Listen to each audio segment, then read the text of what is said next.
Hi there, my name is Jonathan McKnight.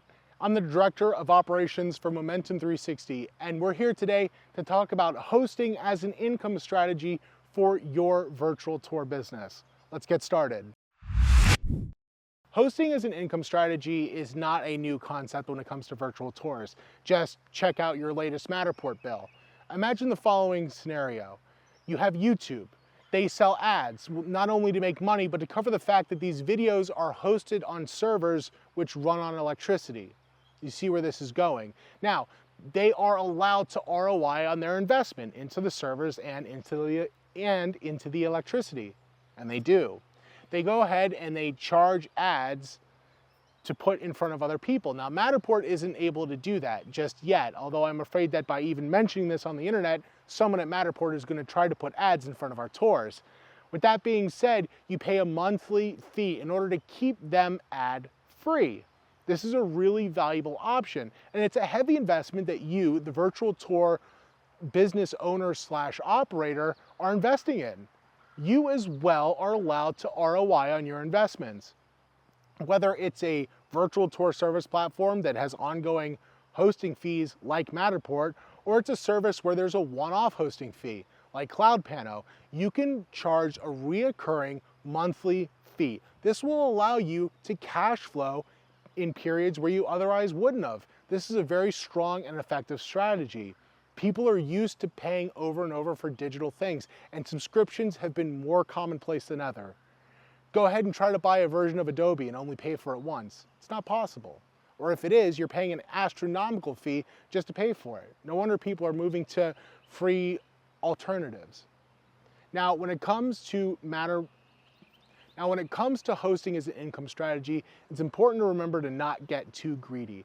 You want to make sure that if you're offering services like Matterport, you're at the very least covering your bases, or you have a business strategy that explicitly includes Matterport virtual tours falling off and aging out of the system so you don't end up having to constantly re-up your account just to grow your business. Although I'm sure Matterport would love that. What you're going to want to do is make sure you have a strategy in place, whether you're charging people to cover those costs or to age them out of the system. Now, this can be an uncomfortable conversation to have with their client.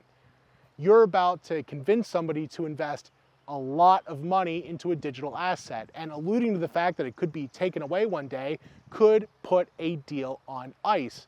But you could also communicate this in several other ways that would make things more valuable to the client.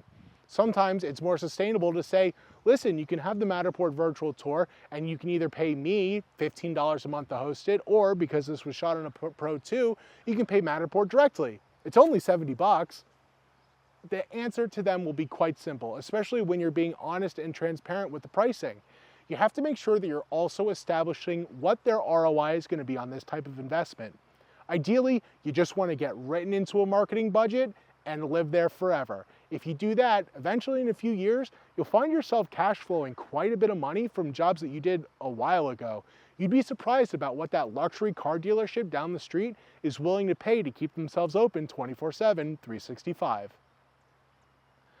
Other interesting approaches to hosting as an income strategy is that some people don't even attempt it at all, not even to cover their costs. I see a lot of people who end up getting out of the virtual tour industry simply because they didn't have an end game as to what they were going to do with all these Matterport tours that they've created. They just needed the job, so they pushed the deal through without having an effective end game for the hosting. That leaves people in precarious situations, and one that I would not recommend anybody back themselves into.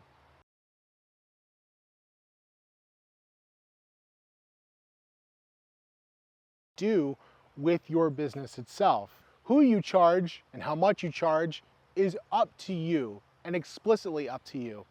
A luxury car dealership might be willing to pay $100 a month. A private school where it costs $15,000 a year to send your kid might be willing to pay $100 a month. The real estate agent, they're not willing to pay for hosting at all, unless it's some multi-million-dollar mansion that's already been sitting on the market for several months. Really, it all depends on you, but you need to have a strategy. Planning for hosting in the long run is easily one of the biggest traps for small and medium-sized virtual tour firms.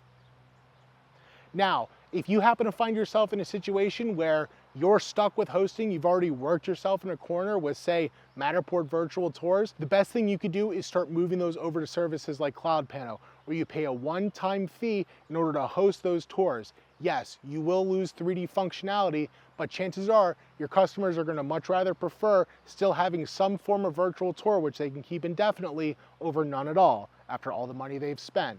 Depending on the situation you're in and your relationship with your individual clients, you may even be able to upcharge for this feature. We can get rid of the hosting or not charge hosting for a simple one-time upgrade fee. It depends on you and your market, what you're able and willing to charge your customers. Thank you so much for your time. Today we talked about income as a hosting strategy. My name is Jonathan McKnight and I am the Director of Operations for Momentum 360. Thank you so much, and we'll see you on the next one.